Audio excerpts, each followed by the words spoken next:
एका विद्यार्थ्याचा वापर करून कुठेतरी बदनामी करण्याचा हा प्रयत्न आहे. असे प्रयत्न हजार वेळेस त्या ठिकाणी झालेले आहेत.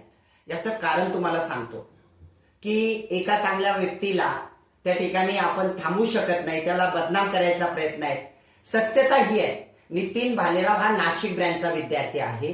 त्याला 6 महिन्यापूर्वीच त्याच्या वागणुकीमुळे तो स्वतः लिहून देतोय त्याच्या हस्ताक्षरात की मी भांडणं करणारा विद्यार्थी आहे, मी भांडणं केलेले आहेत, मी अशा माऱ्या केल्यात, त्यामुळे मला त्या ठिकाणी इथून बडतर्फ करण्यात येतं, काढण्यात येतं. हे त्याचं लेटर आहे, त्याची सही आहे, त्याचा अंगठा आहे. हे मागचं लेटर आहे.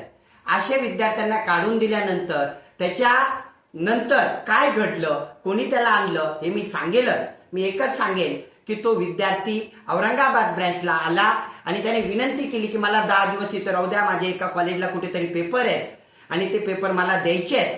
या बहाण्याने तो इथं राहिला. त्या ठिकाणी पेपर त्याचे असतील नसतील तो प्रश्न नंतर, आणि तो राहिला आणि त्याने खोटे नाटे करून एक केस दाखल करण्याचा प्रयत्न केला.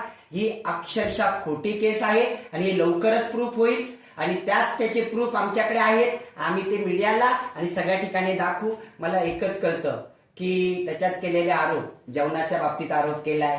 मी एक सांगतो, अन्नदान सर्वात श्रेष्ठ दान. गरुड झेपला दररोज 200 लोक फ्री जेवतात, आलेले पालक जेवतात. आम्ही काय क्वालिटी देतो हे सर्व महाराष्ट्राला माहिती आहे, निकाल माहिती आहेत. आणि त्यामुळे कुठेही राजकारण करू नका. राजकारण राजकारणाच्या ठिकाणी असतं आणि कोणाला बदनाम करून तुम्ही कधीच मोठे होणार नाही, हे मी तुम्हाला सांगेन. सर, नेमकं राजकारण कोण करतंय? तुम्ही ज्या पालक करताय का विद्यार्थी करताय?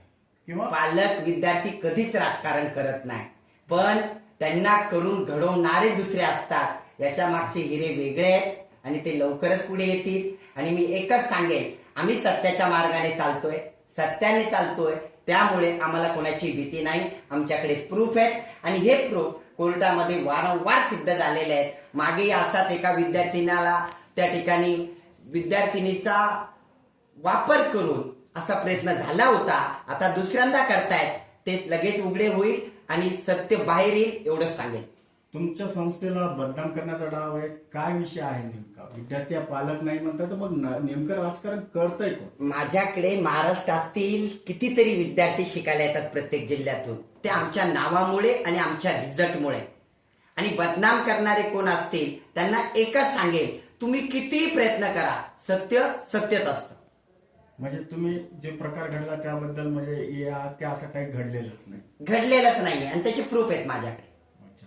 आणि ज्यांच्या काही रेकॉर्डिंग व्हायरल होत आहेत त्याच्यात उल्लेख केलेला आहे, तुमचे काही सर आहेत त्या पालकांशी बोलतायत की ते म्हणतायत की बाबा हो घटना घडलेली आहे? अशा कुठल्याही रेकॉर्डिंग नाहीये, अशी कुठल्याही रेकॉर्डिंगची मी पुष्टी करत नाही. आणि असेल तर त्यांनी समोर यावं. त्यांनी आता केस दाखल करण्याचा प्रयत्न केलाय, कोर्ट त्याला त्या ठिकाणी उत्तर भेटेल.